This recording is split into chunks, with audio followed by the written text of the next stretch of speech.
Hello and welcome to Not One Right Way, the podcast. It's me, your co-host, Melissa Manuel, she, her, and It's me, your other co-host, Marva de Metabaki Nyaga, they, them, theirs. how you doing, Marv? How you feeling? I'm vibed out, I just had a Listeners, meal uh and I was watching a K-drama and now I'm here. So I'm just like the vibes are great. Yeah. How are you? good. You look much more well rested than when we last talked. Last talk, you look exhausted, to put it politely. And the time before that, you looked at me and said, "You look tired." Um, so I'm so glad that I look well rested. I have been sleeping now. Yeah. Yeah, I'm glad you're sleeping. Yeah, well, I'm glad. What K-drama are you watching? I've just caught up with Dynamite Kiss. It's on Netflix, pretty good. It starts off like the first episode is, fake dating, and Okay. then there's a Your fake favorite? marriage that continue exactly, right. Fake dating is my favorite, and then there's a Yes. fake marriage for the rest of the season, so I'm really interested to see how that develops. Um, Yes. They're fake married, but then they actually fall in love with each other. Classic. I don't think they will. Ooh. I don't Okay, think they okay. will, because she's fake married to the second male lead right now. Ah, So they're not that's gonna fun. end up together, but they're really trying to push this fake marriage. Got it. I like the twist. I like the twist. I appreciate a twist. Yeah. Play with the trope. Mhm. Love it. What are you Well, watching?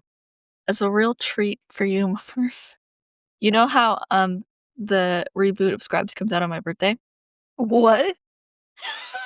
I didn't know You about know, the birthday. That's hilarious. I love that. yeah, it comes out February 25th, 2026. Big treat for my birthday. But technically, I only watched the later seasons with you because you had watched it when I was like visiting my family or something when we were in college. So today I officially started rewatching Scrubs from the beginning. And the pilot is interesting. Yeah. When I started watching it with you, you're like, there used to be a lot more skits, a lot more dramatizations. And you're right. The early Scrubs, so many bits, Yeah. so many props Yeah. of what's going on in JD's mind, which, is very quirky. And I think we should get back to that in TV. It should just be a little sillier. Back to Yeah. the whimsy. Yes. The bad parts of Scrubs, the like misogyny Yeah. and all that parts of Scrubs, we don't need that. But the whimsy of it, we should bring that back. Yeah. And we also, of course, need my favorite biracial couple, JD and Turk. Yes, Um, that is surprisingly early in the show. Like the first it's episode, immediately. JD's like, I love you to Turk. And it's like, wow, it's right there. It's right there. They're not even trying to sugarcoat it. They're just like, and they were in love. And they were in love. So, a strong start to Scrubs rewatch. Okay. I love to hear this. What was wild about watching Scrubs? That was a dark time. Uh, Was during like quarantine. yeah, We were doing our thesis projects. Like, it yeah, was rough. it was rough out there. But I'm really hoping this reboot turns it around. A different time in life for us. Probably a different time in life for the characters. Yeah. Maybe it'll like echo how we've grown, they've grown. They'll Oh, bring I the love whimsy when that back. happens. Yes. But speaking of whimsy, I'd love to introduce our guest and their amazing company and their projects because I think they've got lots of whimsy. Everyone, welcome Elinor Keys, creator of Cotton Candy Flavor Media. Hi! Yay. Thank you so much. It is so great to be here. I am honored to be on the show and to be described as full of whimsy. I love that. I absolutely agree with you too. I think we need to return to that era of more whimsy in mainstream TV. I feel like we've lost the pure goofiness that a lot of shows of that era used to have, and I would So like true. to I would like to bring it back. That's an aspiration of mine. I'm so glad. I'm so glad that you are one of the people working to change that. Yeah. Yeah, absolutely. I'm always a Always a fan of more silly. Yeah. Be the Change. change you wanna see in the world. Exactly. Well, Marv, would you like to start us off? Yes. So, Eleanor, you have a bit of a background in, what this project is that me and Melissa do. Um, so you understand that I'm a social worker. A lot of my time is spent working with people who are going through some shit, and, my job is kinda just asking questions till we get a good plan for tomorrow. So I'm gonna hit you with a hard-hitting question. You ready? All right. Yeah, throw it at me. What color do you think describes your day today? Ooh, what color do I think describes my day? I am feeling a dark eggplant purple. You Ooh, know, not aubergine. yes, aubergine. Yes. Not only is it one of my favorite colors, but I feel like it just kind of describes where I am today. I'm just feeling kind of mellow, but with a little bit of heart, a little edge to my mood today so far. Okay, yeah. So I'm gonna go with dark purple. I like that answer a lot. Very specific. Sure. Marv, what color are you feeling today? I'm really feeling the pink of these walls. So, Eleanor, I live in a little cottage and it's entirely pink. Um, I don't know if it shows up that well, but I'm really feeling the pink right now. Oh, a little bit. I can kind of see it. It looks in the light. It looks a little bit more neutral, but I can see now that you mention it. It does have a pink tint to it. I love that. It's so Yeah. pretty. That's very nice. Yeah. Yeah. I'm trying to think of my color, and I'm in a weird mental space personally. So maybe it's like I hate the color gray, but I'm feeling a little gray, like a stormy gray, I guess. Mhm. Mhm. Uh, at war with my emotions. Yeah. That's me. What A would you say, tempest. like, the undertones of this gray are? Like, is it more, like, blue? Is it more, like, yellowy? I'd say like a sea blue, like a stormy sea. Getting Mm. really poetic about it. Yeah, yeah, yeah, yeah. I'd love to ask you, Eleanor, what your favorite Shakespeare play is. And we'll get Favorite into that later. Yes, yeah. I have very many opinions about Shakespeare. My favorite comedy is Twelfth Night. One of my Excellent. favorite roles I've ever played in my life was Viola in Mm. Twelfth Night. It's such a fun, wild, ridiculous play, but with so much heart and so much meat to it in terms of the storytelling as a whole. It is such a good play. I had such an amazing time being in it. I met some of my very best friends through my experience being in that play. So I guess some of it is very personal in addition to just enjoying the source material. My favorite tragedy is King Lear, Mm. and I am also unapologetically a very big Hamlet person, going for the going for the tried and true. It's a classic for a reason, I think. And my favorite history is Henry IV, Part 1. Gotta see that Hal and Falstaff Yeah. dynamic. Yeah. Yeah. Love it. Those are great answers. And are you of the belief that Shakespeare was real or that there were multiple people that were writing his plays and Shakespeare wasn't real at all? The Okay, so conspiracy. this is a thing I love conspiracy theories as an idea. I just think they're very funny. Getting into, like, Gravity Falls type conspiracy, nonsense is very, very satisfying for my brain, so this is actually something that I've considered a lot. Personally, I believe in the grand scheme of things, the boring answer is it doesn't really matter, we'll never really know who he was. We don't have a ton to connect to his actual person now that it's been 400 years and we still have these amazing plays, and how much are we ever going to be able to know about the actual guy in the end? Yeah. With that being said, if Shakespeare was not a single person, I like to believe that he was, in fact, an amalgamation that his contemporaries used to pass off their more political work as Hmm. someone else. Because a lot of what Shakespeare wrote about the time would have been kind of politically relevant in a way that a lot of his contemporaries weren't writing. And if I had to posit a conspiracy theory, I would say that it was several of Shakespeare's contemporaries using the name Shakespeare when they wanted to write something that was a little bit spicier, a little bit more controversial. They didn't want to get in trouble with the queen. That's my theory. Yeah. I like that theory because a Yeah. lot of when I went to the Globe, had the great honor to go to quote unquote the Globe because it's not really the Globe, but I did the tour and they said that a lot of Shakespeare's plays he wrote for his troupe. Like Mhm. he wrote a specific characters because he knew this actor could play it really well.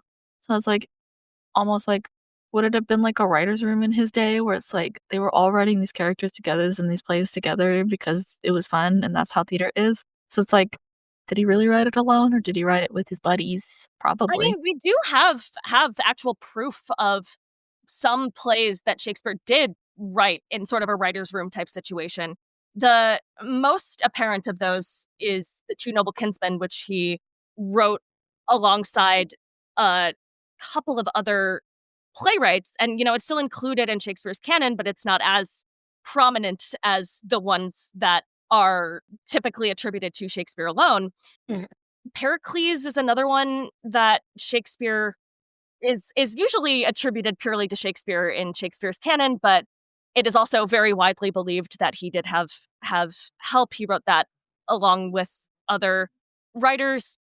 We definitely do have evidence that he would have been a part of something like a writer's room in his day and written alongside other contemporaries and produced these plays with other people. So, I mean, all things considered, it's not that far fetched to assume that more of the plays that we attribute specifically to Shakespeare might have had some sort of collaborative setup with other people. It's just, because it's been so passed around and the text has been so deconstructed and put back together, and then you get into editors of the folio who just decided that they were going to do what they were going to do with their edition. And the thing that's fascinating about his work to me is we will never know exactly 100% for sure what he created, what was created by other people, even what he wrote. There's no exact way of knowing which parts came from him and which came later down the line. So it's fascinating, at least for me, a Shakespearean conspiracy theorist, to think about the implications of him working with other people versus him coming up with these plays alone, and how, regardless, they've been so translated and so reconfigured throughout history. It's a really fascinating subject. I love thinking about it. Yeah. That's wild. It's almost like you have a degree in Shakespeare or like I something. do, yes. Yeah.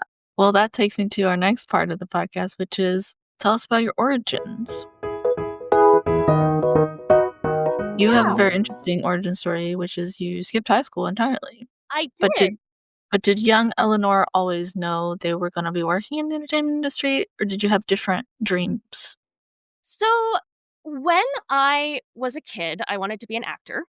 I always knew that I wanted to work in entertainment. I just thought that was such a special thing to be able to do, to be able to provide entertainment for people and create stories and come up with these worlds. That was always really important to me.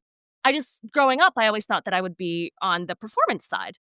And when I went to college, I was 13, and I believed that being on the performing side of the entertainment industry was where I was always going to stay. I was never going to stray from that path. I was going to be an actor and that was all I was going to do. The great thing about going to college as early as I did was, I really got a chance to explore the things that I was interested in at a much higher level and to try all of these things that I had always wanted to do and really build that foundation, um, you know, going in knowing the direction that I wanted my life to take.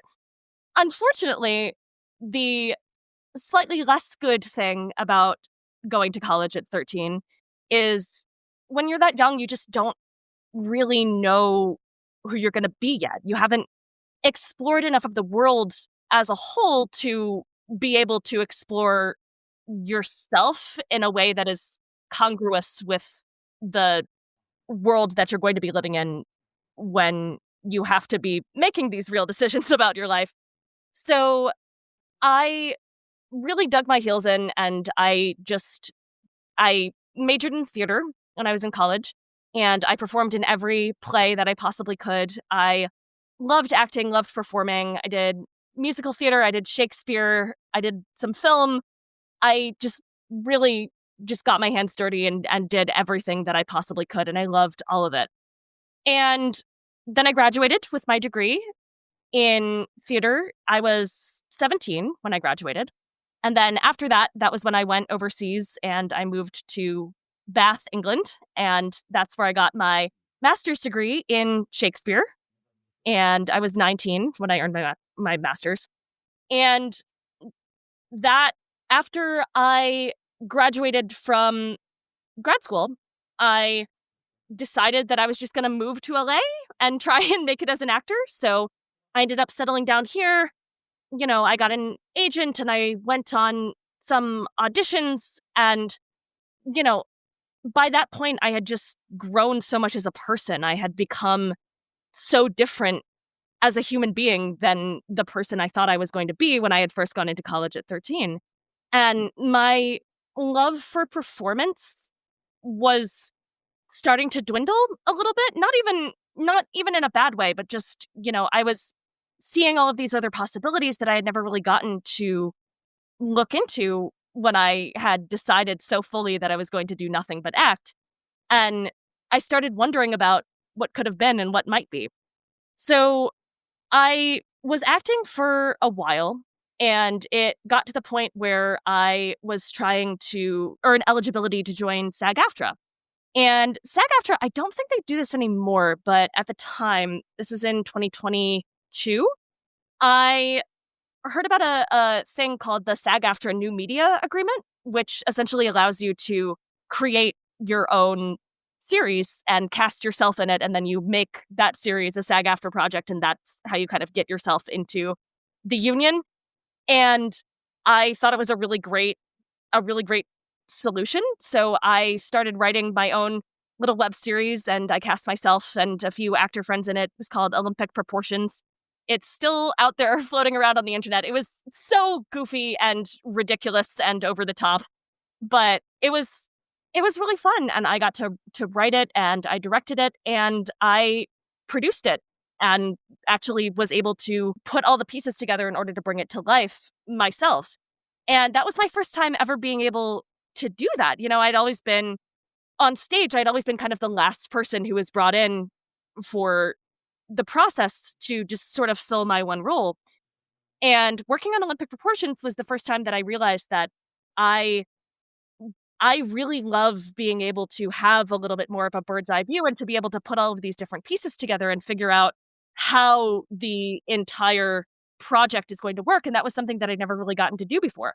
And from that point on, I just realized this is what I want to do. I want to be the one who is moving the project along, who is organizing all of this stuff and solving problems and creating the project, building the project from the ground up. That was so satisfying to me. And from there, I founded my company, Cotton Candy Flavor Media, and I have been working as a producer ever since. I'd love to know how you came up with that name. The real answer is slightly pretentious. I was 22. I Weren't we all? yeah, but I know, right? Um, I love cotton candy flavor as a as a thing because it's not based on anything real. cotton candy is just spun sugar, and then in order to create cotton candy flavor, they take the flavor of spun sugar and use it to flavor sugar in other forms. And I thought that was funny, and so I wanted to create cotton candy flavor media as sort of a play on creating caricatures of caricatures and twisting reality. And Hmm. as the company has progressed, I've realized it's not that deep. Now it's really just kind of a fun name that I like, that really I think represents me and my brand well. Um, but if you want to get really pedantic with it, that was the original inspiration behind the name. Yeah. I like it. I think it's sweet and fun and it pops. Yeah. Because You. a lot of them are very corporate. And this one's Yeah, like, right. you'll Well, that's the remember. thing. And it's Yeah, just I like mean, somebody's last name, and it's like, right. And that's the thing, is we are, super indie and very outside of the box, if I do say so myself. And I wanted something that represents that. So I think cotton candy flavor is a good representation of the specific kind of weird that the company and I represent. So I'm keeping it. Nice. do you have any opinions on cotton candy flavored grapes? I am I wish I were less freaked out by them than I am. They're not bad. They just it's that cognitive dissonance of, I'm eating something that has a texture that shouldn't taste like this. It's the intense sweetness and the eerie resemblance to actual cotton candy. I I would love to, even just for the sake of my brand, I would love to say that I love cotton candy flavored grapes. Um, I love them in theory. I I mean, if cotton candy flavored grapes wanted to sponsor cotton candy flavor media, would you say no?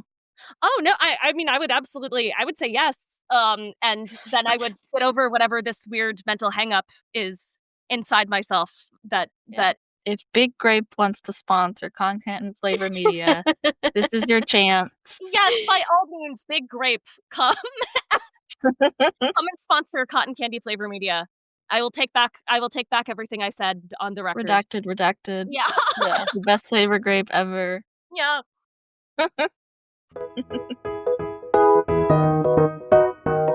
I know you started one of your most successful projects was a live action short film about gay assassins? Question mark? Yeah. Yes. Pretty much, yeah. So it was called Getting Hit On, and it was about a hitman who takes a guy out on a date in order to kill him, but ends up falling in love with him instead. Love it. Thank So good. you.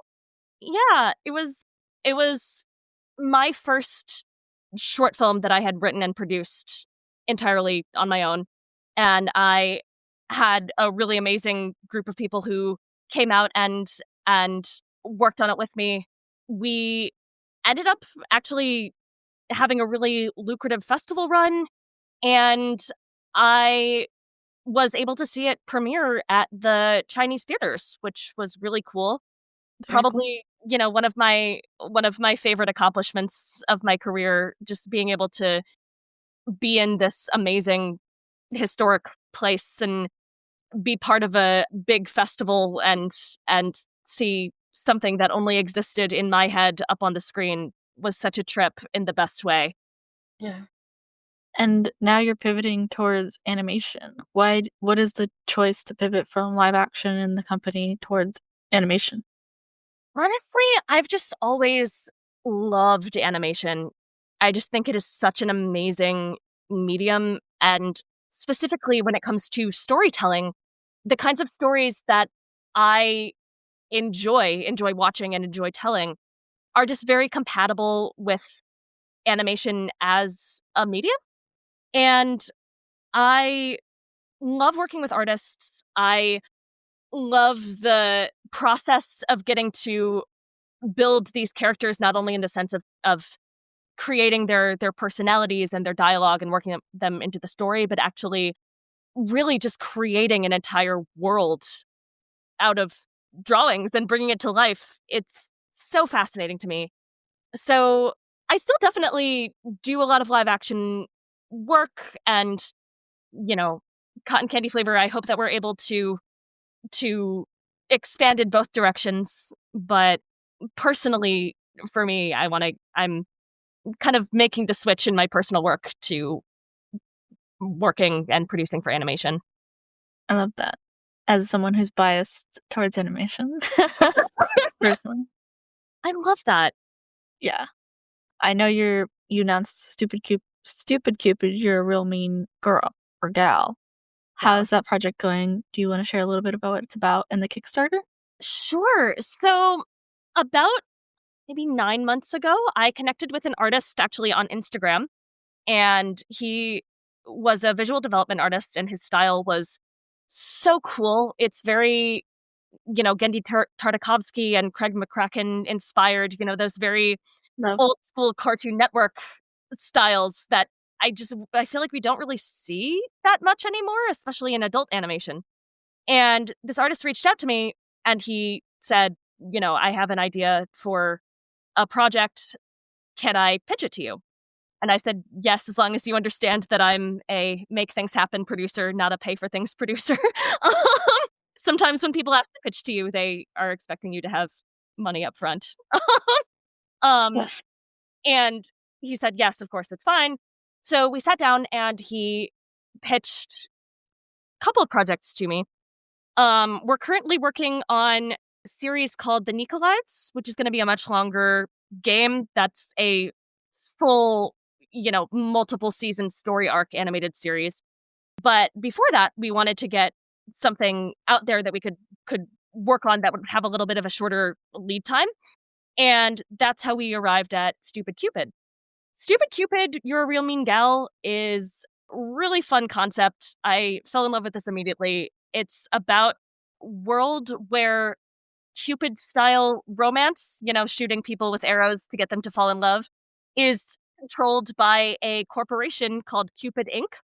And so all of the matchmakers who shoot people with arrows are a part of this big corporation. It's about Yeah. these two Cupids, these two matchmakers at the company named Chessa and Vernilla. And they used to date, but they've recently broken up, and their their quarreling on the job causes them to make a disastrous mistake and get reassigned to Cupid Inc.'s divorce division, where instead of shooting people with arrows to get them to fall in love, they have to shoot toxic couples with arrows to get them to break up. It Wow. it's really fun. That sounds very fun. Would watch. Yeah. And, you know, I loved the art style, I loved the concept, and we were gonna just go ahead and make film with a few friends, kind of bring it together and see what we could do with it just kind of on our own. And then the concept and the artwork started absolutely blowing up on social media, and it started getting all of this buzz on Twitter, on TikTok, on Instagram, and we were getting upwards of 1 million views on some of the work that was being posted. And that was when we kind of took a look and said, well, we can and should probably make this bigger. So that's when we decided to go all in on producing a proof of concept animatic, which is what we're working on now, that we'll hopefully be able to use to pitch to studios, to investors, to just the general public, to get them to be interested in us and believe in us, with the end goal of eventually turning Stupid Cupid into a full-length feature animated musical film. OMG musical. Yeah. The layers. Yeah, which I'm very excited about. Outside of I'm a huge musical theater fan. I wasn't So getting that from the initial bio at all. right. No, no. Yeah, and I think it's There's so compatible. many there's so many legs for this to run. This should be a musical. I wanna watch it tomorrow. Yeah. I wish I was writ you know? Oh man, yeah, no, I know. The thing about it is I just looking at it purely from a production standpoint, I just think this is an idea that has so much great stuff to offer. It's that throwback, that nostalgia for cartoons of the 90s, early 2000s, but for an audience that is older, that's grown up with the Dexter's Lab and the Powerpuff Girls and those kinds of shows in their childhood and are now adults who are looking for adult stories that they can relate to. I'm really excited about this project. And yes, if anyone out there is interested, we are currently running Kickstarter for the project. We are looking to raise $10,000. We're at 35% of our goal right now, and we've got about 2 weeks left, which is good. I'm just really gonna be getting it out there, pushing our amazing merch. We're doing a lot of artist collabs and offering a lot of really, really cool items that I hope people are gonna snag from us. And yeah, help us bring toxic office romance to life in animated To musical the form. screen. Yeah. Yes. Yeah. I love it. I have so many questions about the dynamics of this world. Like, is polyamory an option? Can multiple people polycule multiple arrows? A lot of questions. Yeah. You know what? That is a part of the lore that we have not talked about yet. I'm gonna have a conversation about, because I think that's a good my you know my understanding would be that yes, The that messier. I think Make you it would. so much messier. Yeah, right, exactly. And I think, if there is a chance for us to make this world messier, I think we're gonna go for it. But, a lot of the lore has come from my partner who, was the one who created the idea. Yeah. So usually with the lore questions, he's the one who has the tea on the the the Cupid lore. I love it. I was just gonna make a statement. Polycule divorce? Right? That sounds so messy. It does. That would be very Platonic fun. love? Yeah, that's something that we should start planning for in the future. I would like to see how that. I would Yeah, like to like, see how for that. not for the animatic, but in the long run, when this gets Yeah. made.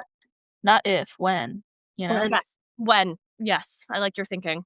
Um, yeah, Coming to a I also. theater or a streaming service near you. Yes.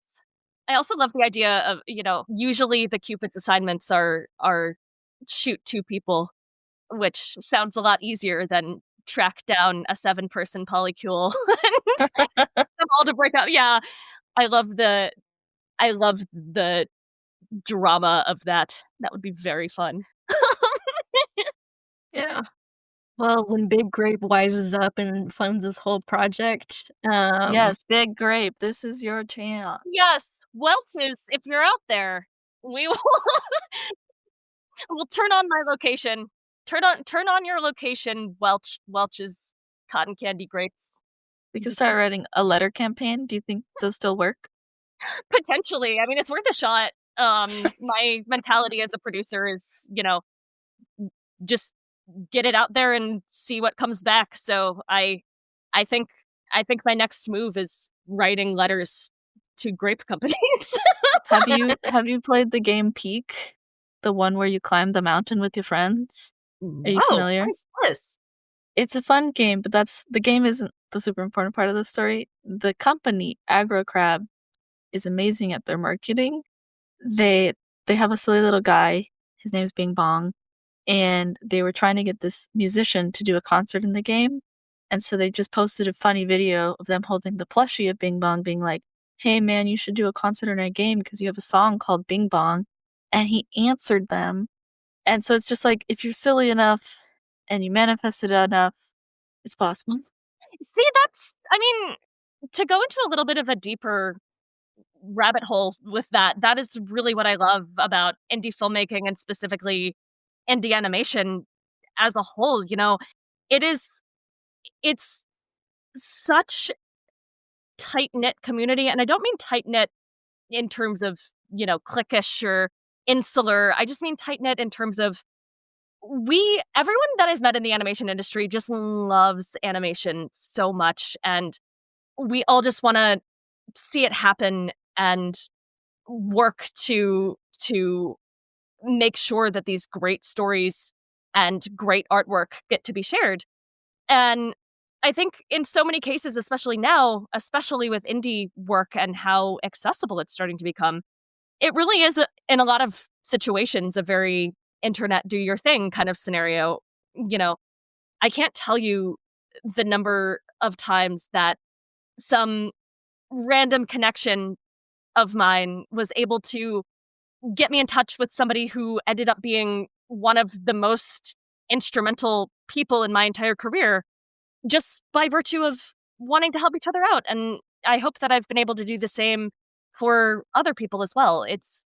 There's a camaraderie to this industry that I Yes. don't think it's talked about enough. I think the stereotype is that the entertainment industry is, cutthroat and you've got to watch your back and everyone's out to get you. And I think, that can be true in any industry, but more than anything, I like to focus on the flip side of that, the people who surprise you, who want to help you to succeed and want to join your mission and your come aboard your idea just because it's cool. I have to believe that those kinds of experiences happen. Yeah, definitely. I think more than often than not, usually when we get close to the end, we'll ask you, "What's your advice?" And almost a lot of the time, people are just like, "Be kind," because that goes a long way. And I think that echoes what you're saying. It's like being kind leads to community and people trying to lift each other up because most of the time people want to pay it forward.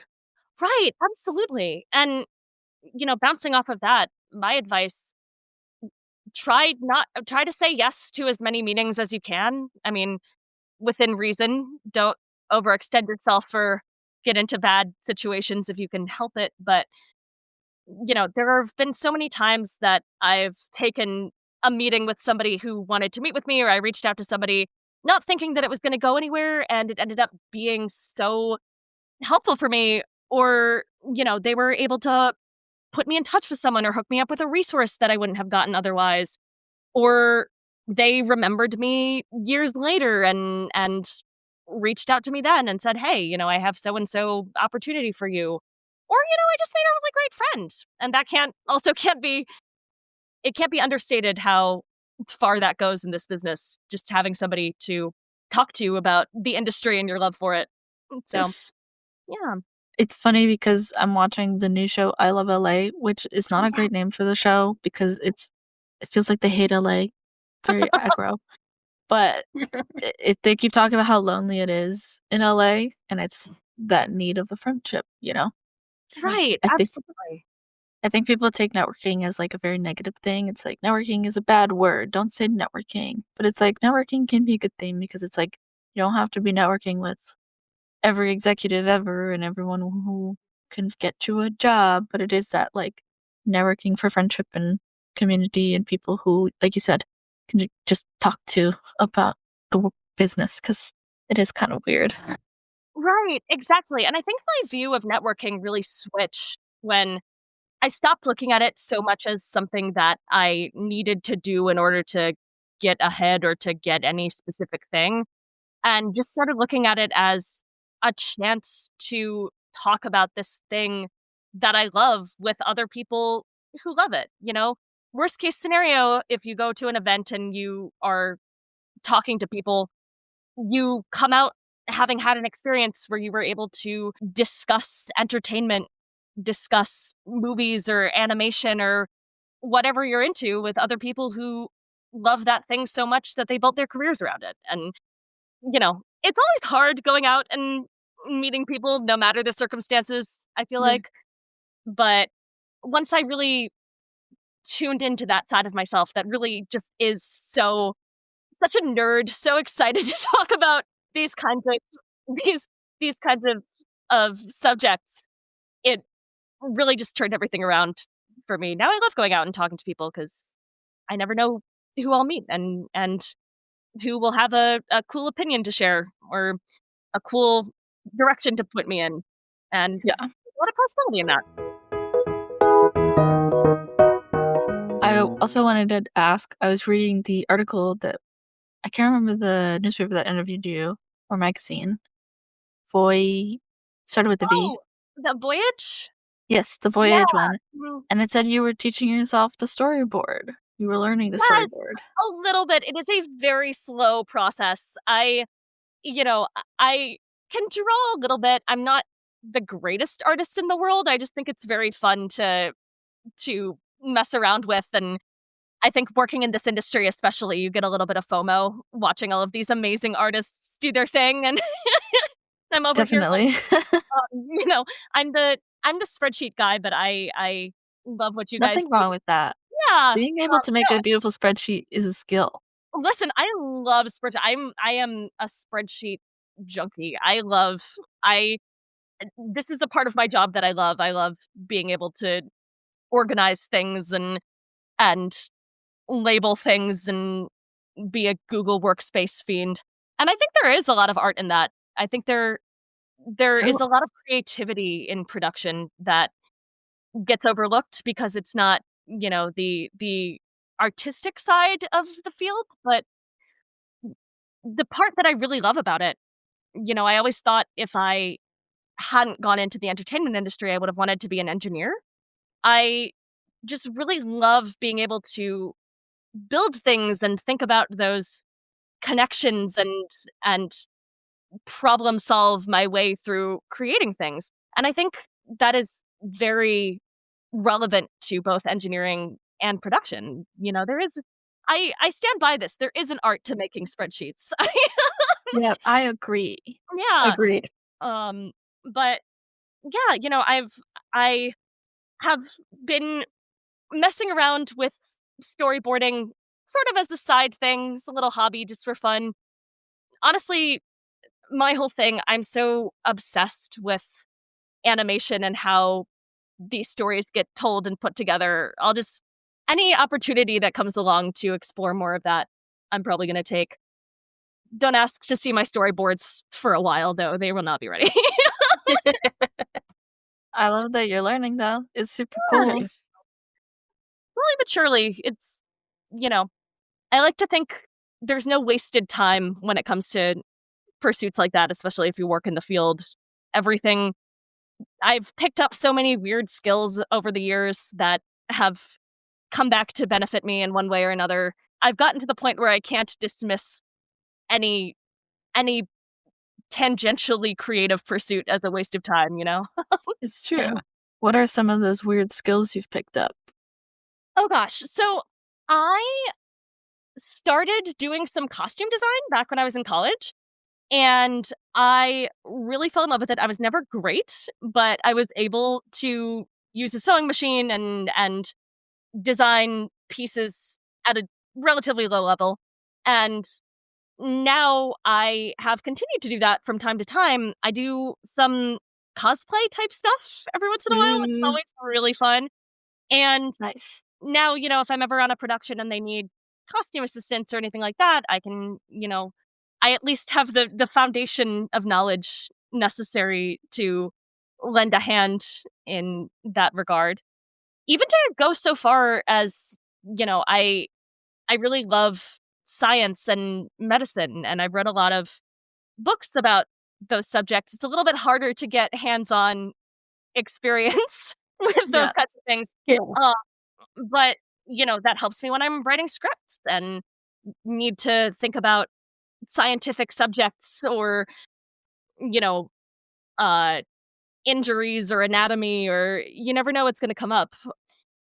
I have just started dipping my toe into the water of gaming.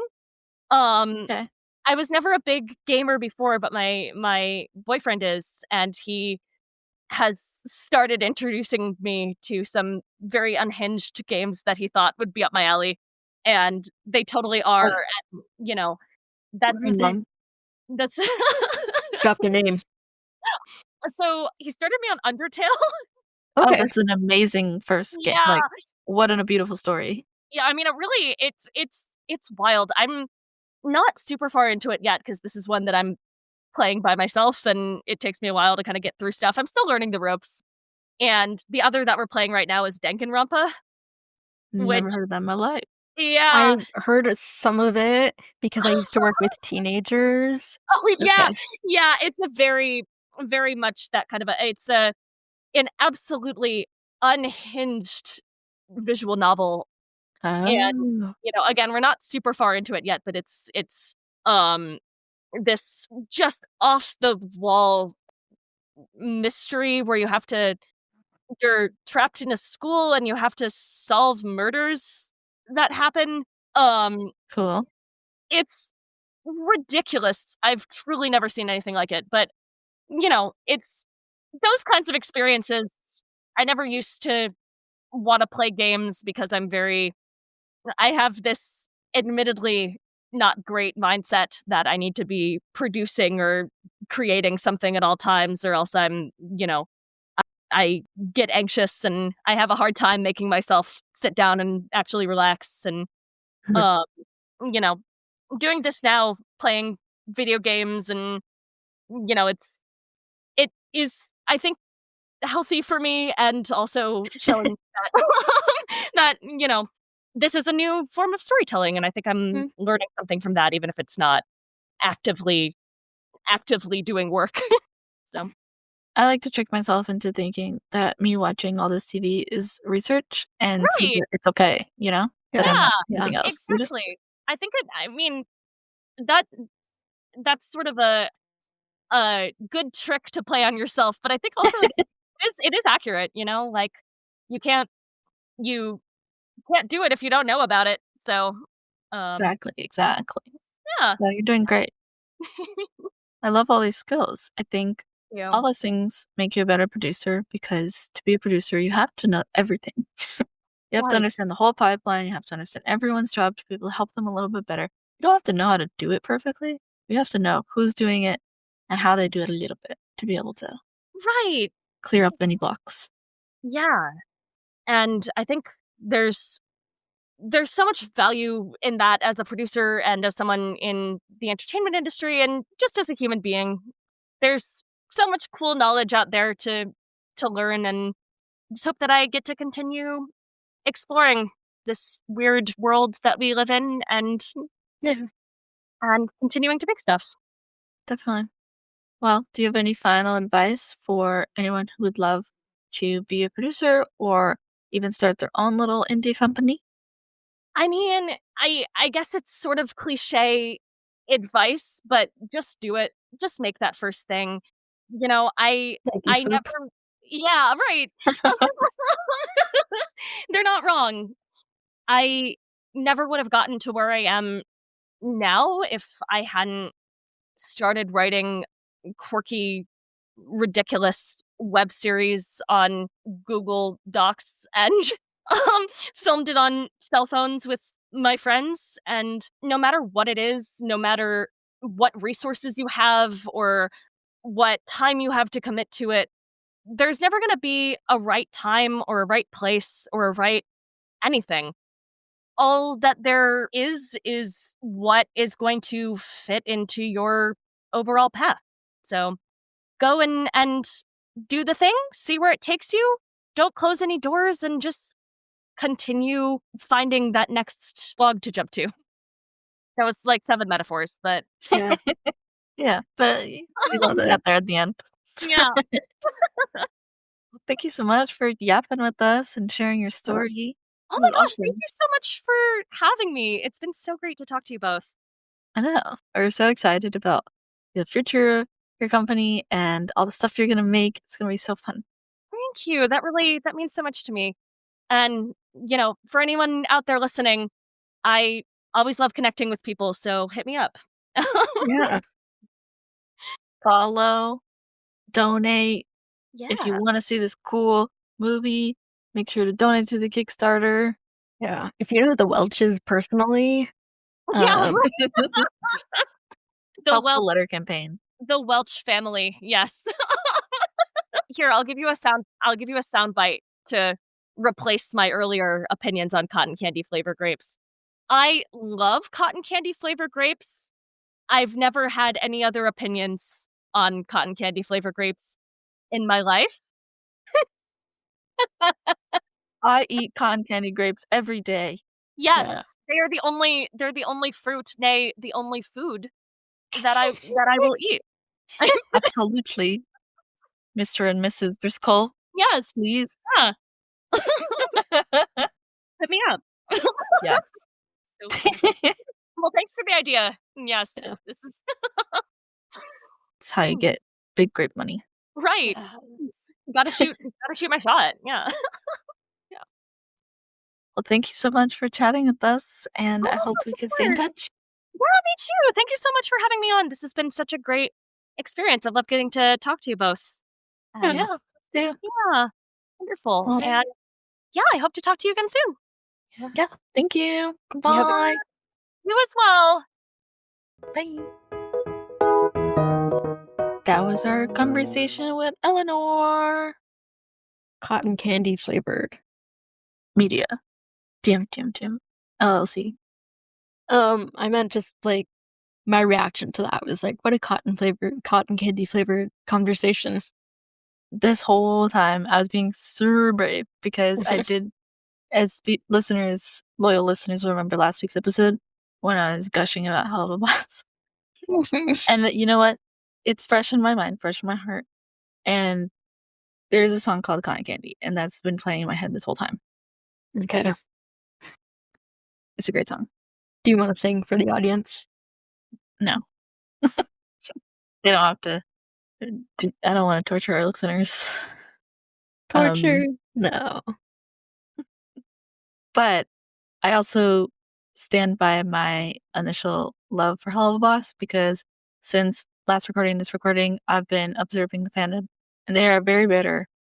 The fandom is, of course, a fandom that they do not like season 2, and I loved it. But I'm young, I'm a fresh bird, and I'm allowed to like things as they are. Yeah. I also didn't have to wait 5 years, so I've experienced it differently than they have, you know? Yeah. Yeah. But anyway, thank you so much, Elinor, for coming on and sharing your lovely story. The fact that she skipped high school and went to college at 13 still blows my mind. Yeah. What a baby genius. Truly a baby genius. Like Ant Farm on Disney Channel. Not the baby genius movies. I've never seen those. I've only seen Ant Farm. Oh my gosh. Okay. Well, good thing you don't need to watch the baby genius movies. They're pretty bad. I also actually haven't really seen Ant Farm. I've only seen the video essays by Kian Carlisle on YouTube where he recaps all of Ant Farm for me. The dots are lining up. I understand now. His videos are so good. I wonder if longtime listeners understand how much I watch. Just like Big Bam Boom. How do I find time in the day? I don't think. I feel like some minds simply cannot comprehend it. Like my mom. Wait, does your mom still listen to the podcast? She does. Hi. Hi, Barb's mom. Thanks for listening. Yeah. She had the notification up that you posted Jay's episode for like Mm. a whole week. She's like, I just have to remember to watch it, but or listen to it, but I haven't been able to find the time. And it's like, well, yeah, yeah. Totally okay. It's a podcast. It'll be there when you're ready. Yeah. No rush. No rush. We'll be here. She also couldn't comprehend that I listened to podcasts at 1.5 speed. I can't comprehend that, to be honest. What? I can't. The fastest I've ever listened to anything was the Bending the Elements podcast at 1.2 speed. And that's the fastest I can go. Marv's making a shocked expression. Literally shocked. The amount of audiobooks that I've listened to at 1.75 speed because 1.5 wasn't cutting it. Oh my god. It's too slow. I can't comprehend. How are you how are you comprehending anything at such fast rates? It's just too slow. What? Uh, Just I'm watching and listening to all this stuff at normal speed. That's wild. Do you wanna know how many shows I've watched at 1.5 speed? You've watched TV at 1.5 speed? What? I could not do that. That's insane, actually. I'm so sorry. So when we're watching TV together, in your mind, are you like, "God, I wish this was 1.5 speed"? Not all the time. Wow. So there have been times. There have been times. I'm gonna need some time to process this. And you know what? This conversation will be there when you get back. Well, say bye to our listeners. Thank you so much for listening. If you're listening at 1.5 speed, thank you so much for listening. Grass, like Songkick. Remember to like, comment, subscribe, leave a review. We only have 2 reviews as of this date, so be nice if you left one. Leave a review and tell a friend to listen. And remember that our cover art is done by Les. This episode is edited by Marv. But also remember, there's Not one right way, to go to England to study Shakespeare. and there's not one right way to start a company called Cotton Candy Flavor. There's not one right way to play Danganronpa. Thank you so much for listening. Bye! Bye! 1.5 speed.